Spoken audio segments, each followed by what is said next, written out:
बिस्मिल्लाहिर्रहमानिर्रहीम। अस्सलाम वालेकुम स्टूडेंट्स। आज हम सॉल्व करेंगे बीपीपी की किट के लेबर वाले पोर्शन को, और इसका क्वेश्चन नंबर 6.1 हम इधर से स्टार्ट करेंगे। और सबसे पहले हम आ जाते हैं क्वेश्चन की रिक्वायरमेंट पे कि एग्जामिनर हमसे क्या पूछना चाह रहा है। तो एग्जामिनर की रिक्वायरमेंट को पढ़ना बड़ा इंपॉर्टेंट है।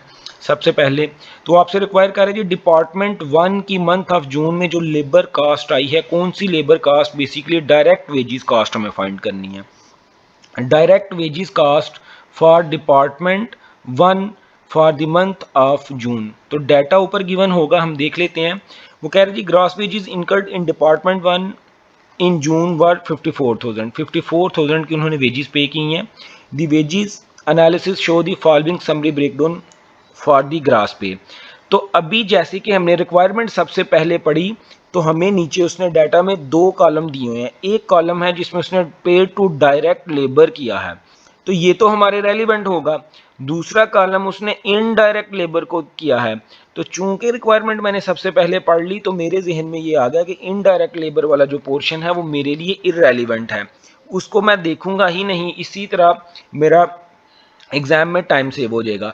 तो सबसे पहले जी डायरेक्ट लेबर की तरफ आते हैं।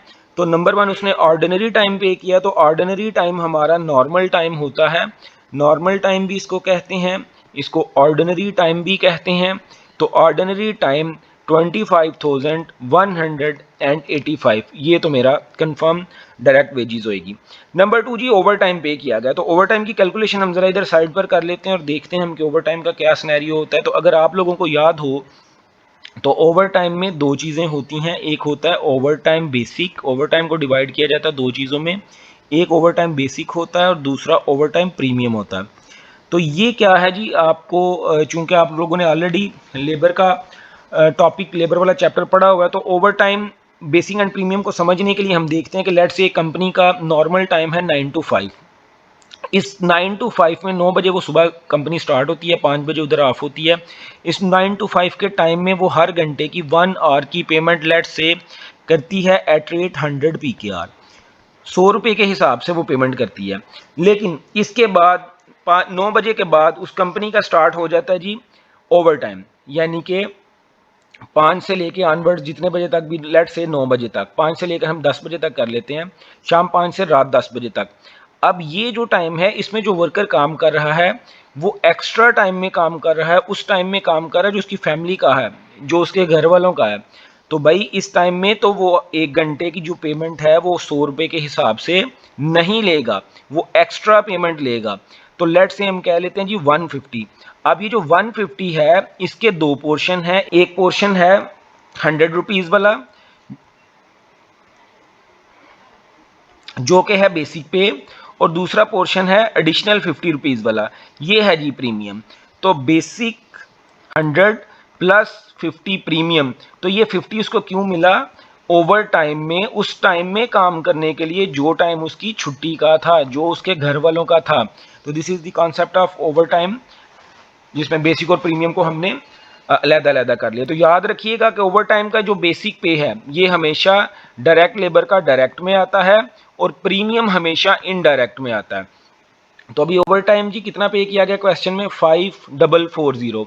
तो हम इधर क्वेश्चन में ऐड कर लेंगे 5440 ओवर टाइम बेसिक पे। वाइल ओवर टाइम प्रीमियम जो है, हमने अभी डिस्कस किया कि ओवर टाइम प्रीमियम हमारा डायरेक्ट कॉस्ट नहीं होती, बोनस पेमेंट भी डायरेक्ट कॉस्ट नहीं होती और सिक पे भी डायरेक्ट कॉस्ट नहीं होती। तो अगर हम इन दोनों को ऐड कर लें 25,185 एंड 5440 को, तो भाई ये बनेगा 30,625। This is the answer, Hence option number B is the right answer। जी क्वेश्चन नंबर 6.2 में वो आपसे पूछ रहा है which of the following is not a cost of labour turnover, यानी कि जो कॉस्ट नहीं है। तो बड़ा आसान सा सवाल है जी, इसमें हम देख लेते हैं। ऑप्शन नंबर ए में वो कह रहा है the cost of recruiting new employees to replace those leaving. तो भाइयों ये तो वो खुद कह रहा है कि कॉस्ट जो है रिक्रूट करने की न्यू एम्प्लॉयज को, और हमसे वो क्या पूछ रहा है, वो जवाब दें जो कॉस्ट नहीं है। तो ऑप्शन नंबर एक तो वो खुद ही कह रहा है कॉस्ट है, सो ये हमारा आंसर नहीं हो सकता। ऑप्शन नंबर बी में the cost of increase wastage due to lack of expertise among new staff. तो भाइयों ये भी कॉस्ट है, ये भी हमारा आंसर नहीं हो सकता क्योंकि हमें आंसर ढूंढना है जो कॉस्ट नहीं है। See the contribution foregone on the output loss due to slower working. तो स्लो वर्किंग की वजह से जो हमने कंट्रीब्यूशन को लॉस किया तो डेफिनेटली ये भी हमारा लॉस होता है, हमारी कॉस्ट होती है। तो ऑप्शन सी भी हमारा राइट आंसर नहीं हो सकता। ऑप्शन नंबर डी में दी सैलरी पे टू दी पर्सनल मैनेजर। अच्छा, अब ये चीज़ आप देखिएगा कि है तो सैलरी पेमेंट भी कॉस्ट है। हम थोड़ा सा ऊपर वाले ऑप्शन को भी एलेबोरेट कर लेते हैं।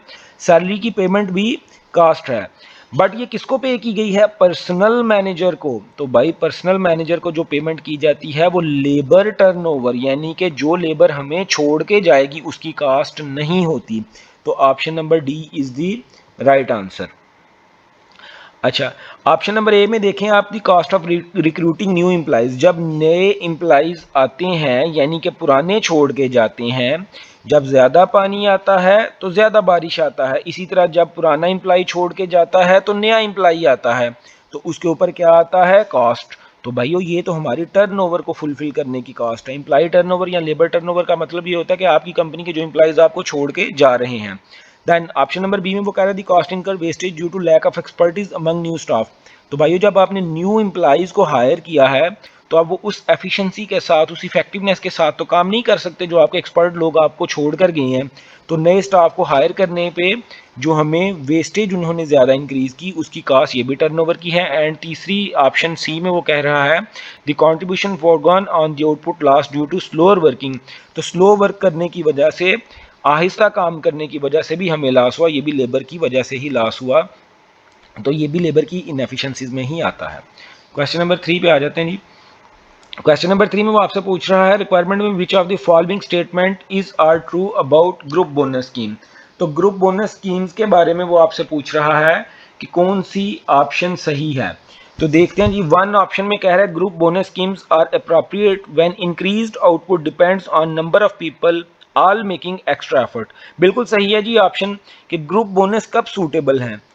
Individual bonus and group bonus दोनों में डिफरेंस होता है। तो ग्रुप बोनस का मतलब ये है कि हमने इकट्ठे कोई 2 4 5 10 लोग, 2 और मोर देन 2 पर्सन्स जो है इकट्ठे काम कर रहे थे और हमने उनको इकट्ठा बोनस दिया है।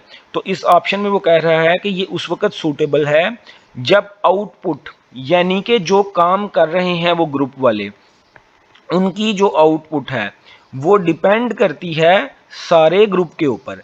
तो भाई ये एक दूसरे के साथ इंटरलिंक्ड होंगे, इंटीग्रेटेड होंगे। अगर उस पूरे ग्रुप में से कोई उसकी चेन टूटती है, कोई बंदा स्लो काम करता है तो वो पूरा ग्रुप इफेक्ट होएगा।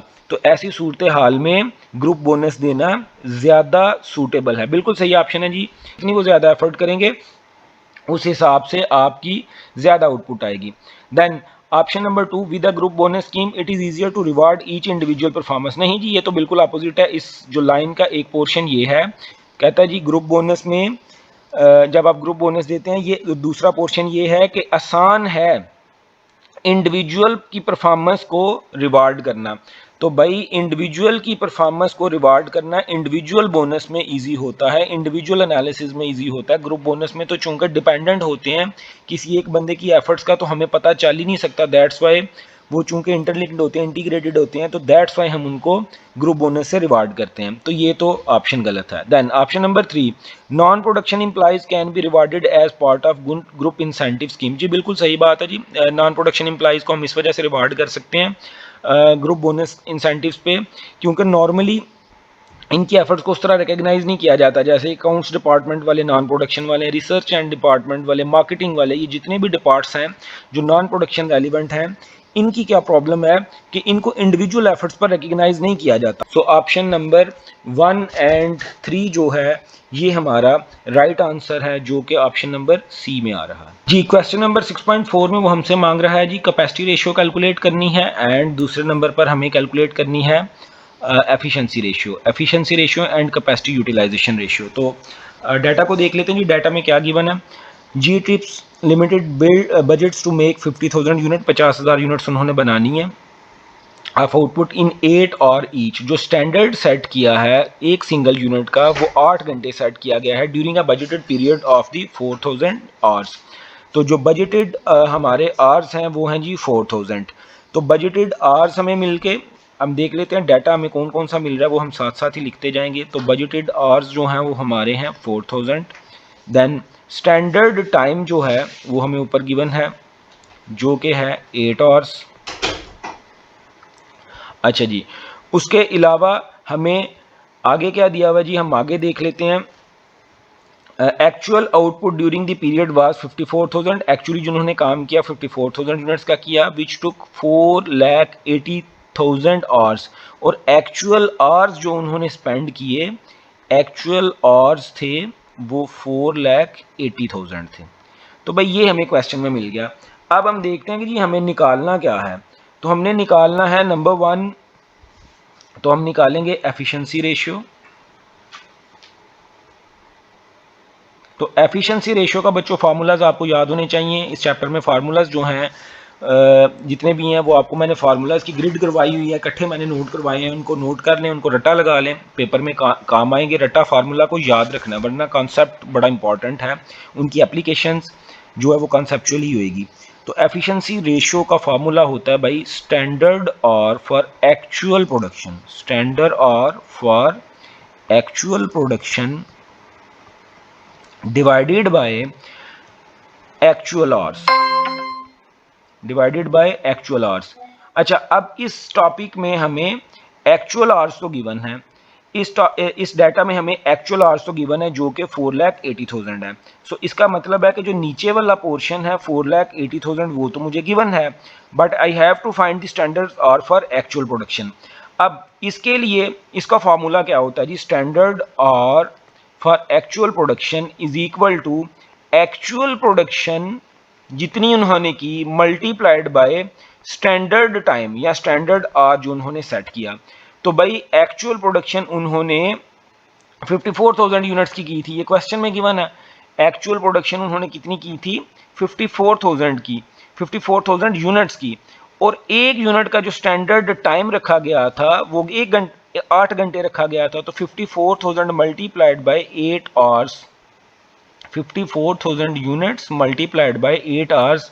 तो ये जी हमारा आंसर आ जाएगा 4,32,000। तो भाई आपका जो ये वाला पोर्शन है ये भी आपका फाइंड हो गया। तो इसको सिंपली फॉर्मूला में पुट कर लेते हैं जी, 4,32,000। तो इसको हम कैलकुलेट करके देख लेंगे जी हमारा आंसर क्या आता है। It is 0.9 means 90%। तो एफिशिएंसी रेशियो तो हमारी आ गई जी 90%। अब हम देखते हैं जी कैपेसिटी रेशियो क्या आएगी।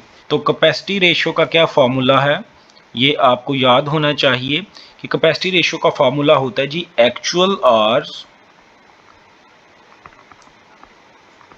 डिवाइडेड बाय बजटेड आवर्स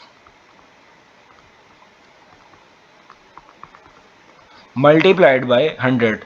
तो भाई एक्चुअल आवर्स हमें गिवन है जो कि क्वेश्चन में ऑलरेडी गिवन थे 4,80,000। तो ऊपर आ जाएगा 4,80,000। और बजटेड आर हमें दिए हुए थे क्वेश्चन में जो कि 400,000 थे। तो भाई ये 4 लाख आ जाएगा इधर। तो जब हम इसको सॉल्व करेंगे तो कैपेसिटी रेशियो का आंसर आएगा मल्टीप्लाइड बाय 100 आपने कर लेना भाई, ये हमारा आएगा 120%। तो भाई जो हमारी एफिशिएंसी रेशियो है वो 90% है, जो हमारी कैपेसिटी रेशियो है वो 120%। So option number B is the right answer. 6.5 में रिक्वायरमेंट की तरफ फौरन से आएंगे। The amount of overtime premium content in the wages of direct workers would normally be classed as which one of the following. भाई अभी मैंने सबसे पहले आपको बताया है कि जो ओवर टाइम है इसके दो पोर्शन है। ओवर टाइम में बेसिक है एंड देन प्रीमियम है। Over time basic and premium. तो भाइयों ओवर टाइम किसका वो रिक्वायर कर रहा है, डायरेक्ट वर्कर्स का। तो याद रखिएगा कि डायरेक्ट वर्कर्स का जो बेसिक पे है टाइम, बेसिक ओवर टाइम है, ये डायरेक्ट रेलिवेंट होएगा यानी कि प्रोडक्शन के रेलिवेंट होएगा। और जो प्रीमियम है ये ओवरहेड्स में आएगा। ये किस में आएगा, ओवरहेड्स में। ये हम डिस्कशन कर चुके हैं ऑलरेडी। तो ऑप्शन नंबर ए डायरेक्ट एक्सपेंस ये किसी भी सूरत में नहीं हो सकता क्योंकि ओवर टाइम का सिर्फ ये वाला पोर्शन डायरेक्ट एक्सपेंस होएगा। तो option number B production overhead, yes this is right answer. तो भाई ये वाला पोर्शन जो है ये क्या है, प्रोडक्शन ओवरहेड्स। क्वेश्चन नंबर 6.6 में फटाफट से हम किधर आएंगे। सबसे पहले जी रिक्वायरमेंट पे, व्हाट इज द एम्प्लॉइज पे फॉर द वीक, एम्प्लॉई की पेमेंट पर वीक की क्या है, हमें उसकी पेमेंट फाइंड करनी है। सिनेरियो की तरफ आ जाएं, कहता है एन एम्प्लॉई इज पेड $8 पर पीस वर्क और प्रोड्यूस, उसको 1 घंटे का टाइम पे किया जाता है $8 के हिसाब से। In a 40 hour week he produce the following output, उसने ये नीचे जो डाटा है इसके मुताबिक काम किया है। 6 यूनिट्स ऑफ प्रोडक्ट एक्स उसने बनाए हैं। प्रोडक्ट एक्स के अगर हम देख लें, प्रोडक्ट एक्स के उसने कितने यूनिट्स प्रोड्यूस किए हैं जी? 6। अच्छा, और 1 यूनिट प्रोड्यूस करने पे कितना टाइम लगता है जी? 2 घंटे। तो 6 मल्टीप्लाइड बाय 2, इसका मतलब है उसने टोटल प्रोडक्ट एक्स के ऊपर 12 घंटे का टाइम स्पेंड किया। टोटल उसने 12 आवर्स स्पेंड किए, 6 units and 2 hours per unit के हिसाब से। देन जी प्रोडक्ट जो जी है उसके ऊपर उसने 10 यूनिट्स बनाई हैं, उसकी उसने 10 यूनिट्स बनाई हैं, 10 यूनिट्स उसने बनाई हैं, और 1 यूनिट पे कितना टाइम लगता है? 4 आवर्स। तो 4 घंटे से उसको मल्टीप्लाई करेंगे, 10 मल्टीप्लाइड बाय 4, इसका मतलब ये हुआ कि 40 आवर्स उसने प्रोडक्ट जी पे लगाए हैं। तो भाई जब हम इस 12 को और इस 10 को दोनों को कैलकुलेट करेंगे तो टोटल उसके जो टाइम स्पेंड हुआ है वो है 52 आवर्स। और 1 आवर का रेट आपको गिवन है क्वेश्चन में ऑलरेडी, ये जो ऊपर गिवन है। तो by 52 multiplied by 8, so answer is 416, which is option number D. Question number 6.7, इसमें भी वो हमसे क्या रिक्वायर कर रहा है जी? कोई ऑपरेटर है, ऑपरेटर ए, उसकी जो अर्निंग है पर वीक वो हमसे रिक्वायर कर रहा है। तो स्नैरियो की तरफ जाते हैं। एक company operates a piece work scheme. Piece work scheme का मतलब ये होता है कि जितना काम करोगे उस हिसाब से हमसे पैसे लेना। एक पीस बनाओगे तो एक पीस का जो आपके साथ रेट डिसाइड होगा उस हिसाब से पेमेंट ले लेना, 10 बनाओगे तो 10 के हिसाब से ले लेना।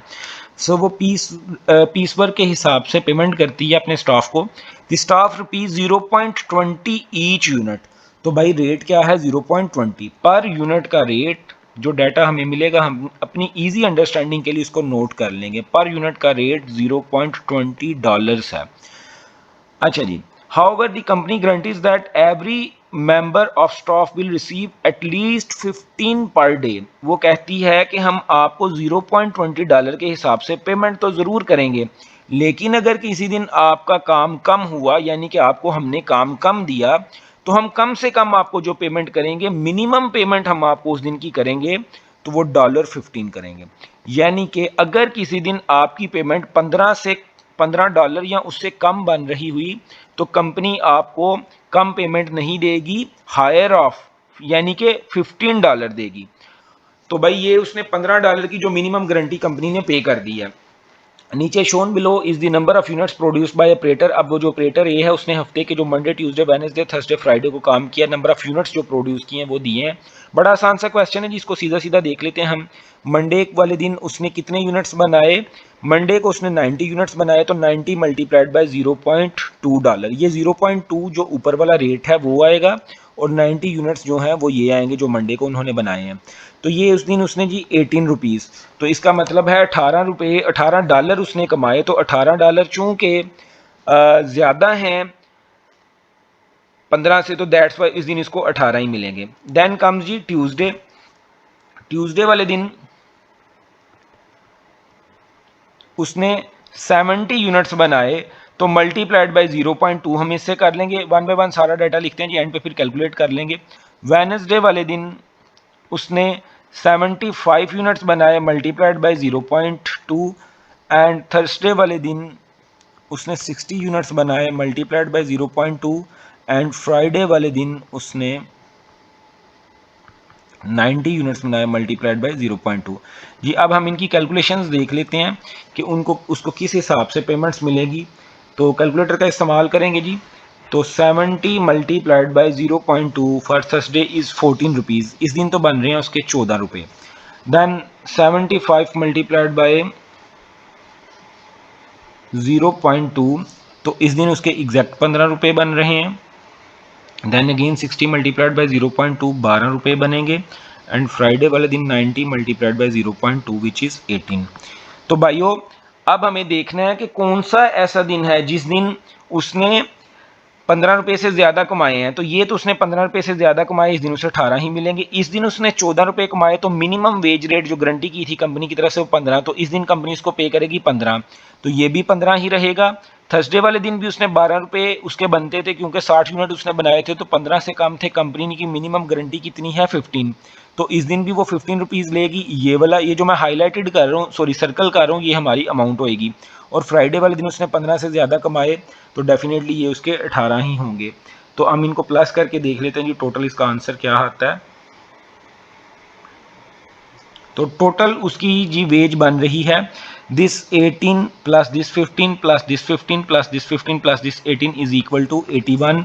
सो option number C is the right answer. जी नेक्स्ट क्वेश्चन पे मूव करते हैं। 6.8 रिक्वायरमेंट में वो कह रहा है which of the following statement is correct, कौन सी स्टेटमेंट सच्ची है। अभी देख लेते हैं वन बाय वन, झूठ सच का फैसला करना है। Option number A, idle time cannot be controlled because it is always due to external factors. ये आइडल टाइम क्या होता है? वो वाला वक्त जब हमारा स्टाफ विला बैठा रहे, उसको काम ना करना पड़े, हमारा एक्सपेंस आता रहे और वो हमसे पेमेंट ले रहा है, this time is known as idle time. कहता है इसको कंट्रोल नहीं किया जाता क्योंकि ये हमेशा एक्सटर्नल फैक्टर्स की वजह से होता है। भाई झूठ कह रहा है, आइडल टाइम एक्सटर्नल फैक्टर्स की वजह से क्यों होएगा? अगर हमारी मशीन हमारी वजह से ब्रेक हो गई है, हमने प्रोडक्शन के लिए मटेरियल ही नहीं लेके आए, परचेजिंग ही नहीं हम करके लाए, तो भाई एक्सटर्नल फैक्टर तो नहीं, the things which is in our control, तो उसकी वजह से अगर आइडल टाइम आता है तो भाई वो भी होती है ऑप्शन। आइडल टाइम हमेशा एक्सटर्नल फैक्टर्स की वजह से नहीं आता। So option number A is the wrong answer. B, idle time is always controllable because it is due to internal factors. तो भाई हमेशा आइडल टाइम इंटरनल फैक्टर्स की वजह से नहीं होता। हमारा परचेजर मार्केट में गया मटेरियल लेने के लिए, लेकिन मार्केट में मटेरियल अवेलेबल ही नहीं था, कोई ब्रेकडाउन हुआ, हम उसको सही करवाने की कोशिश करने लगे, तो आइडल टाइम हमेशा इंटरनल फैक्टर की वजह से भी नहीं होता। Option number C, idle time is always due to inefficient production staff. नहीं भाई, बेशुमार रीजन है। ये जो ऑलवेज वर्ड है ना, असल में ये बड़े इसमें हानिकारक है। ऑलवेज ना होता तो ये ऑप्शन को हम देखते, इस वजह से गलत है। इधर भी ऑलवेज और इधर भी ऑलवेज, तो भाई ये तीनों ऑप्शन में ऑलवेज की वजह से ये तीनों ऑप्शन जो हैं रॉन्ग आंसर्स हैं। तो ऑप्शन नंबर डी को देखते हैं। ऑप्शन नंबर डी में वो कह रहा है idle time is not always the fault of production staff. जी बिल्कुल ये सही वो कह रहा है कि आइडल टाइम जो है वो हमेशा प्रोडक्शन स्टाफ की गलती की वजह से नहीं आता, वो और लोगों की गलती की वजह से भी आ सकता है। बिल्कुल ये सही बात उन्होंने की कि हमेशा, इधर जो ऑलवेज है उसके साथ उसने पीछे वर्ड नॉट लगाया हुआ। अब आप कहेंगे कि सर चारों ऑप्शंस में ऑलवेज आ गया, तो भाइयों बात सुनो, ये जो ऑप्शन नंबर डी है इसके पीछे नॉट भी लिखा हुआ है। सो नॉट और ऑलवेज यानी कि हमेशा नहीं होता प्रोडक्शन स्टाफ की वजह से। So this is the right answer. जी क्वेश्चन नंबर 6.9 में वो हमसे कैपेसिटी यूटिलाइजेशन रेशियो के बारे में पूछ रहा है। जी हमें फाइंड करनी है कैपेसिटी यूटिलाइजेशन रेशियो। तो अगर आपको फार्मूला याद हो तो हमें एक ऐसा फार्मूला जिसमें कैपेसिटी यूटिलाइजेशन आती है, वो था जी efficiency ratio multiplied by capacity utilisation ratio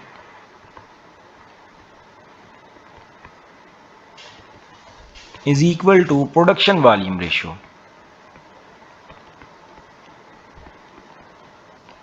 तो जी ये एक फार्मूला हमें गिवन है जिसमें हमारे पास ऐसा डाटा मौजूद है जिसके थ्रू हम कैपेसिटी यूटिलाइजेशन निकाल सकते हैं। तो डायरेक्टली तो मैं इधर कैपेसिटी यूटिलाइजेशन रेशियो नहीं निकाल रहा, तो लेकिन बेसिक मैथमेटिक्स के थ्रू हम निकाल सकते हैं। तो हम देखते हैं डाटा में क्या गिवन है।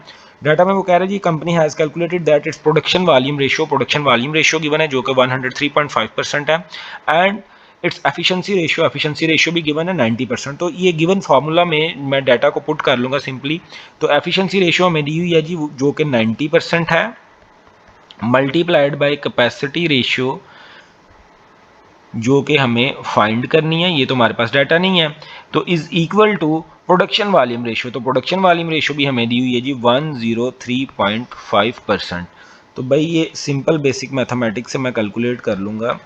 तो मैं क्या करूँगा कि जो 90% जो है इधर मल्टीप्लाई हो रहा है, तो हम कैपेसिटी रेशियो को इधर ही रहने देंगे क्योंकि हमें तो ये फाइंड करनी है।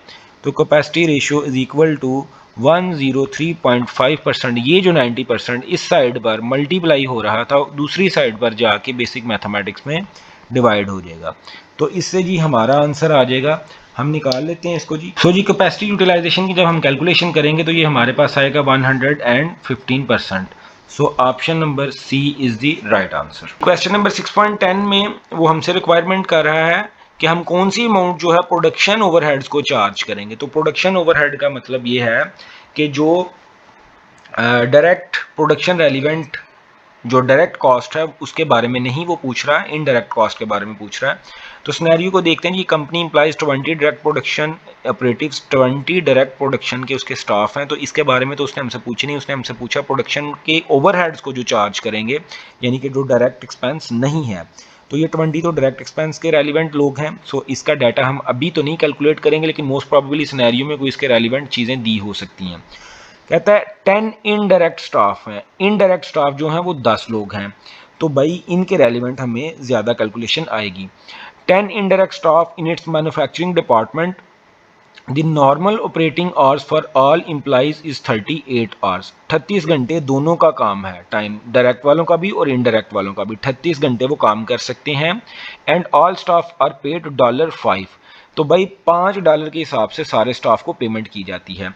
तो इधर से हमें ये पता चल गया कि बेसिक पेमेंट हमारी इनडायरेक्ट स्टाफ की तो निकलेगी 10 लोगों की 38 घंटे के हिसाब से $5 पर आवर के हिसाब से। अब उसके बाद वो कह रहे जी overtime working is to satisfy the general production requirement. General production की रिक्वायरमेंट है, तो general production requirement indirect staff की हमेशा इनडायरेक्ट ही होती है, यानी कि ओवरहेड्स को ही चार्ज की जाती है।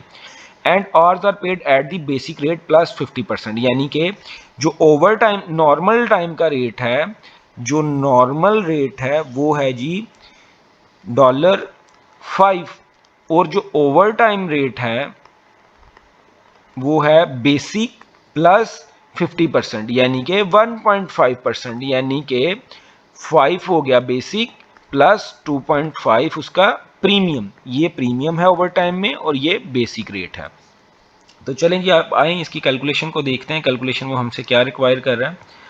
कैलकुलेशन देखते हैं। तो सबसे पहले तो हम इनडायरेक्ट वर्कर्स की बेसिक पेमेंट निकाल लेंगे। तो इनकी जब हम बेसिक पेमेंट निकालेंगे तो भाइयों ये कितने बंदे थे, 10 लोग। कितने घंटे के लिए काम करते हैं हफ्ते में, 38 आवर्स के लिए। क्या रेट पे किया जा रहा है, $5 पर आवर। तो ये डॉलर हैं, ये आवर्स हैं और ये पर्सनस हैं। तो जब हम इनको कैलकुलेट करेंगे तो 1900 तो इनकी डायरेक्ट वालों की बेसिक पे आ जाएगी।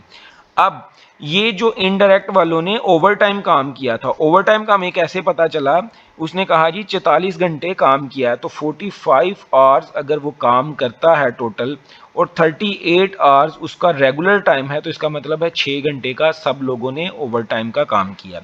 तो अब हम ओवर टाइम निकाल लेंगे। ओवर टाइम का हम कौन सा पोर्शन निकालेंगे, ओवर टाइम का बेसिक रेट और ओवर टाइम का प्रीमियम, दोनों चीज़ें जी मैंने ऊपर आपको मेंशन कर दी हैं 12 दफ़ा के ओवर टाइम में दो चीज़ें शामिल हैं। और इनडायरेक्ट वर्कर्स का बेसिक एंड प्रीमियम दोनों ही इनडायरेक्ट कॉस्ट में जाएंगे।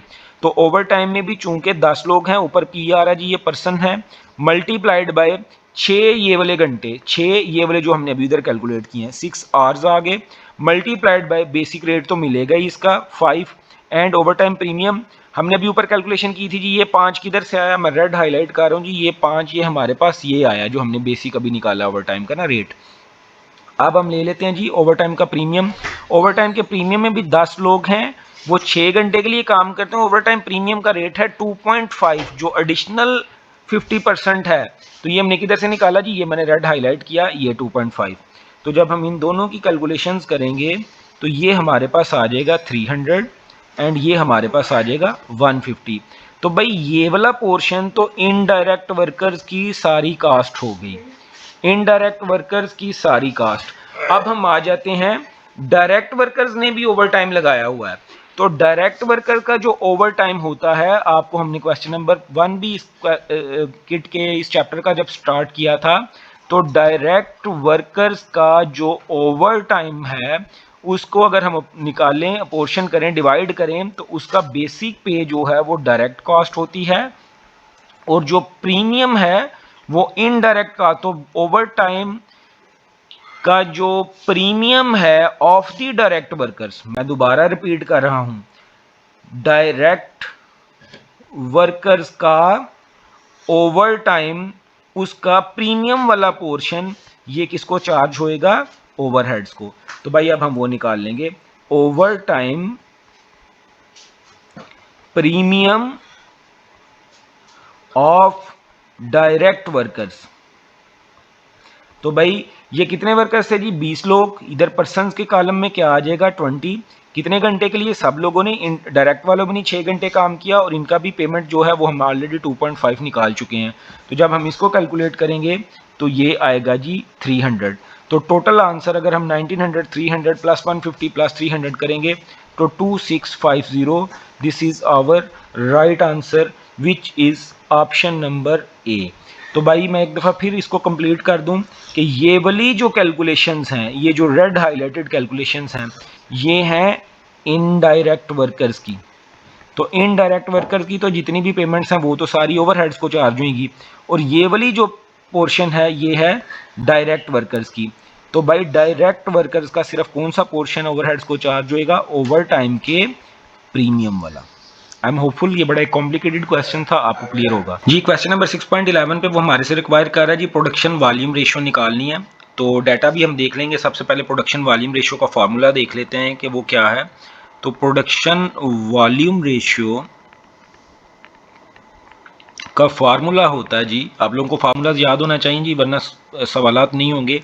मैं पहले भी कह चुका हूँ कि आपको अटेम्प्ट तो कॉन्सेप्ट से करना है, लेकिन जो फार्मूलाज का है वो रट्टा यानी कि याद दहानी उनकी बड़ी इंपॉर्टेंट है। तो भाई फार्मूलाज आपके याद होने चाहिए। तो प्रोडक्शन वॉल्यूम रेशियो का फार्मूला होता है जी standard hours divided by budgeted hours. तो अब हम क्वेश्चन की तरफ आ जाते हैं, देखते हैं हमारे पास कौन सा डाटा गिवन है। तो क्वेश्चन में वो कह रहा है जी ये company plan to produce 5000 units. उसने कितनी यूनिट्स बनानी है? प्लान किया 5000 यूनिट्स का, ये वो बनाना चाह रही है इन 0.65 ईच आवर। तो भाई स्टैंडर्ड क्या सेट किया उसने? जो स्टैंडर्ड सेट किया, स्टैंडर्ड टाइम जो सेट किया है वो है 0.65 hours and set a time budget of 3250। 3250 जो हैं वो उसने बजटेड आवर्स हमारे आगे जो 3250 हैं ये हमारे बजटेड आवर्स हैं। तो जी बजटेड जो आवर्स हैं वो हैं हमारे 3250। ये भी हमें गिवन है, यानी कि ये पोर्शन हमें गिवन है। For the month actual output for the month was 5316। तो भाई एक्चुअल आउटपुट भी मुझे गिवन है जो कि 5316 है। तो अब इस डाटा से मैं बड़ी आसानी से स्टैंडर्ड आर निकाल सकता हूं। तो स्टैंडर्ड आर क्या होते हैं जी? Standard hours for actual output, standard hours for actual output का फार्मूला होता है स्टैंडर्ड टाइम यानी कि standard hours multiplied by actual output. तो ये दो चीज़ें मुझे दी हुई हैं। ये दो चीज़ें किधर दी हैं जी? हम देख लेते हैं। स्टैंडर्ड टाइम दिया हुआ है 0.65, तो 0.65 मल्टीप्लाइड बाय मुझे एक्चुअल आवर्स दी हुई हैं जो कि 5316 है। सॉरी एक्चुअल आउटपुट, जी इधर एक्चुअल आउटपुट है। एक्चुअल आउटपुट दी हुई है जो कि 5316 है।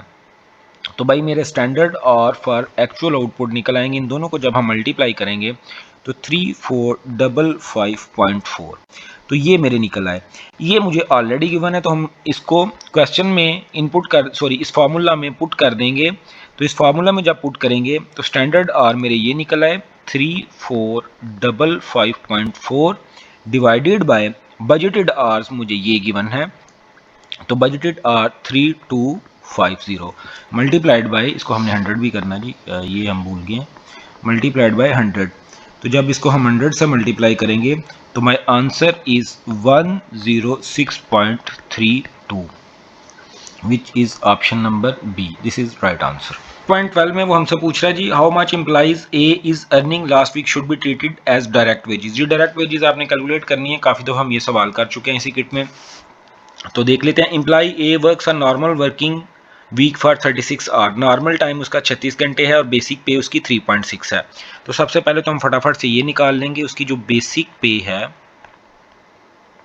जो कि 36 आवर्स है मल्टीप्लाइड बाय उसकी 3.6 के रेट से। जी ये रेट है एंड ये आवर्स हैं, तो ये इसकी 129.6 की कैलकुलेशन आ जाएगी। अच्छा उसके बाद ए premium of 50% of the basic hourly rate is paid. तो भाई उसको ओवर टाइम प्रीमियम पे किया जा रहा है। तो आपको पता है कि डायरेक्ट वर्कर्स जो हैं उनका जो ओवर टाइम का बेसिक है वो ट्रीट किया जाता है डायरेक्ट, और प्रीमियम जो है वो कंसिडर किया जाता है इनडायरेक्ट या ओवरहेड्स में। A premium of the 50% of the basic hourly rate is paid for all hours worked in excess of 36। जितना भी टाइम वो 36 आवर्स से ऊपर काम करेगा उनको 1.5 के हिसाब से पेमेंट होगी, यानी कि 1 उसका बेसिक रेट होएगा जो कि 3.6 या प्लस उसका 50% जो एडिशनल है 3.6 का हाफ वो उसे प्रीमियम पे किया जाएगा। Employee A work for 42 hours last week, तो भाई उसने एम्प्लाई का जो नॉर्मल टाइम था वो उसने काम करना था 36 घंटे। उसने काम कितना किया, उसने काम किया 42 घंटे। तो अब हम अभी तो इधर हमें लग रहा है कि जी 6 घंटे का ओवर टाइम आ रहा है, लेकिन आगे सिनेरियो गिवन है, स्टोरी अभी बाकी है मेरे दोस्त, तो उसको देखते हैं। वो कहता है ये जो 6 घंटे का जो टाइम लगा है, इस 6 घंटे के टाइम में से 4 घंटे जो हैं वो मशीन के ब्रेकडाउन की वजह से आ रहे हैं। तो ये 4 और जो मशीन के ब्रेकडाउन की वजह से आ रहे हैं, ये तो हमारा ओवर टाइम नहीं होएगा। दूसरे नंबर पर completion of a special job, तो स्पेशल जॉब कस्टमर की रिक्वेस्ट पर जब पूरी की जाती है तो वो जो है ओवर टाइम हमारा कंसीडर किया जाता है, और वो डायरेक्ट ओवर टाइम कंसीडर किया जाता है। तो ये 2 घंटे जो 6 में से हैं वो हैं ये वाले। तो भाई ये जो 2 घंटे हैं ये हमारे कौन से हैं, ये वाले कस्टमर रिक्वेस्ट वाले। तो एक्चुअली जो उसका ओवर टाइम है वो है 2 घंटे का।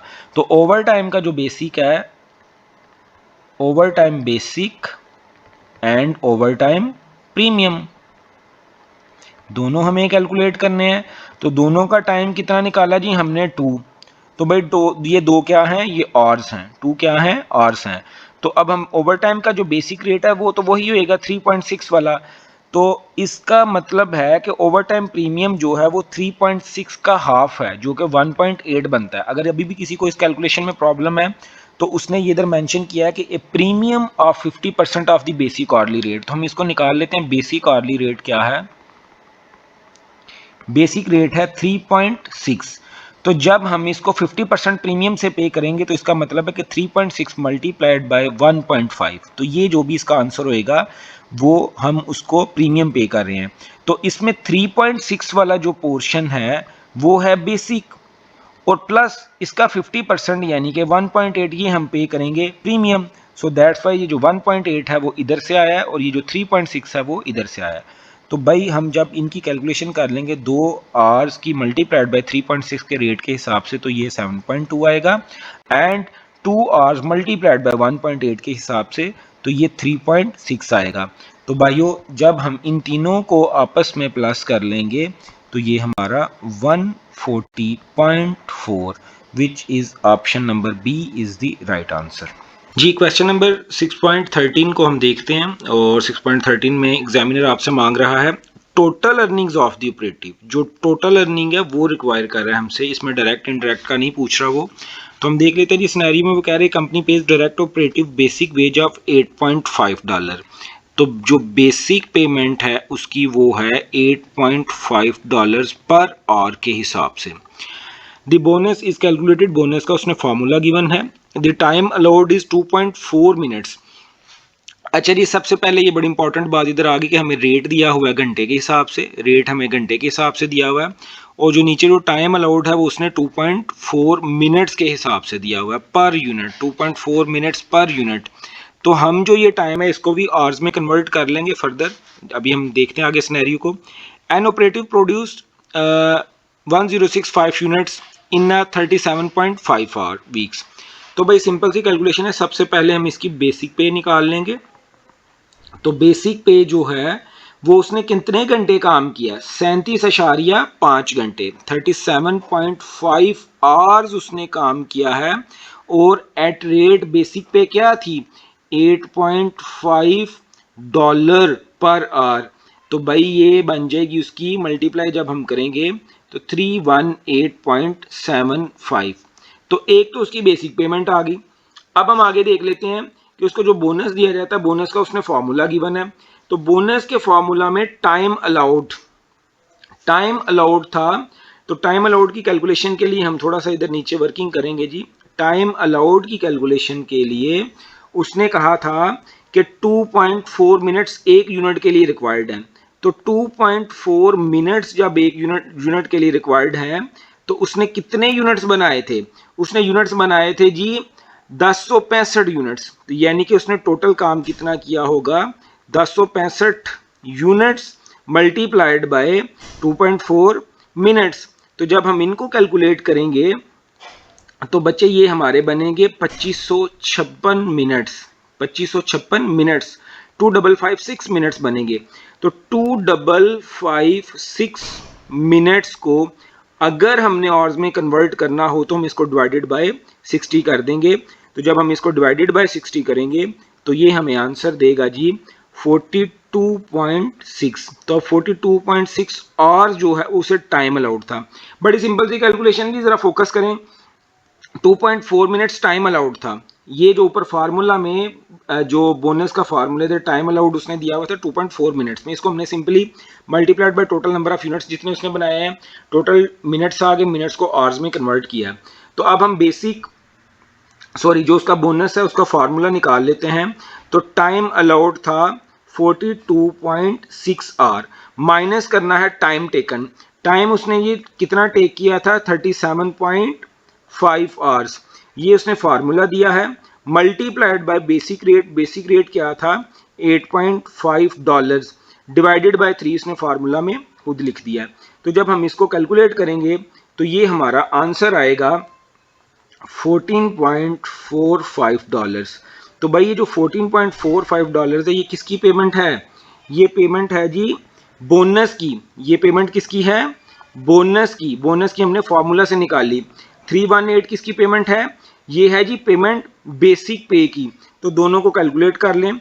318 प्लस 318.75 प्लस 14.45, तो हम इन दिनों को प्लस करेंगे तो ये आएगा जी आपका 333.20, which is option number B is the right answer. What is the total amount paid if output is 620 units? अगर आउटपुट 620 यूनिट हो तो क्या अमाउंट पे की जाएगी? तो स्नैरी में वो कह रहा है differential piece work scheme has basic rate of 0.5 dollar per unit. Differential piece work का मतलब ये होता है कि डिफरेंट नंबर ऑफ पीसीस के लिए डिफरेंट रेट आउटपुट पर डिपेंड करता है। जैसे जैसे आप आउटपुट इंक्रीज करते जाएंगे या डिक्रीज करते जाएंगे तो डिफरेंट रेट अप्लाई होगा। Output in addition to 500 units is paid at higher rates. 500 unit से अगर हम एक्स्ट्रा बनाएंगे 500 यूनिट तक हमें रेट मिलेगा 0.5। अगर 500 यूनिट से हम एक्स्ट्रा बनाएंगे तो हमें कितना रेट मिलेगा? हमें डिफरेंट रेट मिलेगा। तो हम देख लेते हैं। The premiums over and above the basic rate which applies only additional units. अच्छा, वो जो एडिशनल रेट है वो सिर्फ एडिशनल यूनिट्स पे अप्लाई होएगा। तो हम देख लेते हैं जी। 501 से लेकर अगर 600 यूनिट्स बनाता है तो 0.05 है, यानी कि 500 तक हमें रेट मिल रहा है। रेट है जी ये, और ये क्या है? यूनिट्स। 501 से लेकर 600 तक हमें रेट मिलेगा 0.05 एंड अगर वो 600 से अबव यूनिट्स बनाता है यानी कि 601 से अबव बनाता है तो हमें रेट मिलेगा 0.01। जी ये सिनेरियो में दिया हुआ है। अब ये तो हमारे स्लैब्स आ गई और स्लैब्स का रेट आ गया। अब हमें कैलकुलेशन किसकी करनी है? 620 यूनिट की। तो 620 यूनिट की कैलकुलेशन जी 3 पोर्शंस में डिवाइड होएगी। एक तो है पहले 500 यूनिट जो कि ये वाले हैं, इनकी पेमेंट होती है एट रेट 0.5। तो 500 multiplied by 0.5 is equal to इनकी पेमेंट बनेगी जी 310 डॉलर। 310 डॉलर। उसके बाद हैं जी अगले 100 यूनिट्स, और ये 100 यूनिट्स कौन से हैं? ये याद रखिएगा, ये 100 यूनिट्स हैं जो 501 से लेकर 600 तक हैं। तो इन यूनिट्स का रेट क्या था? इन यूनिट्स को हम पेमेंट कर रहे थे एट रेट 0.05। तो 100 मल्टीप्लाइड बाय दिस 0.05, तो ये हमें आंसर आएगा $5 का। अब जी इसके बाद जो तीसरी है वो 20 यूनिट है, यानी कि 500 जमा 100 ये 600 यूनिट हो गए। 500 प्लस 100 इज इक्वल टू 600, और एडिशनल जो है वो कितने हैं? Plus 20, 20 units. इन 20 यूनिट्स का ये 20 यूनिट कौन से हैं?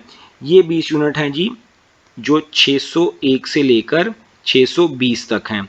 इन 20 यूनिट्स का रेट कौन सा होगा? ये वाला एट रेट 0.01। तो 20 इंटू 0.01 इज इक्वल टू 2। तो भाई ये हमारे जो तीन जो हैं रेट्स 310 प्लस ये $5 प्लस ये $2, जब हम ये करेंगे तो 310 plus 5 plus 2 is equal to $317 is our right answer. So option number A is the right answer. जी next question number 16। Question number 16 में वो आपसे क्या पूछ रहा है जी, ये थ्री का क्वेश्चन है। Which of the above items will usually be treated as direct cost. Direct cost कौन सी है, काफ़ी ज़्यादा क्वेश्चन हम कर चुके हैं, फटाफट से देख लेते हैं जी। Number 1, overtime hours of a direct operative at basic rate. जी ओवर टाइम का बेसिक रेट डायरेक्ट वर्कर है, पहली बात तो वर्कर डायरेक्ट है और उसका बेसिक रेट ये, हाँ जी ये होता है हमारी डायरेक्ट कास्ट। ऑप्शन नंबर 2 में वो पूछ रहा है, ऑप्शन नंबर 2 में वो कह रहा है overtime premium of factory employees. जी नहीं, फैक्ट्री एम्प्लॉइज का मतलब है कि वो वाले वर्कर जो डायरेक्ट स्टाफ नहीं है, इनका ओवर टाइम प्रीमियम हमारी डायरेक्ट कास्ट नहीं होती। ऑप्शन नंबर 3 में वो पूछ रहा है जी productive time of direct operatives. Yes, option number 1 भी हमारी डायरेक्ट कास्ट होगी, ऑप्शन नंबर 3 भी होगी, एंड नंबर 4 में वो पूछ रहा है ट्रेनिंग ऑफ डायरेक्ट ऑपरेटिव्स। नहीं जी, इनकी जो ट्रेनिंग है वो भी हमारी जो डायरेक्ट कास्ट वो नहीं होती। So option number 1 and option number 3 is the right answer, जो कि बी में आ रहे हैं। So option number B is the right answer.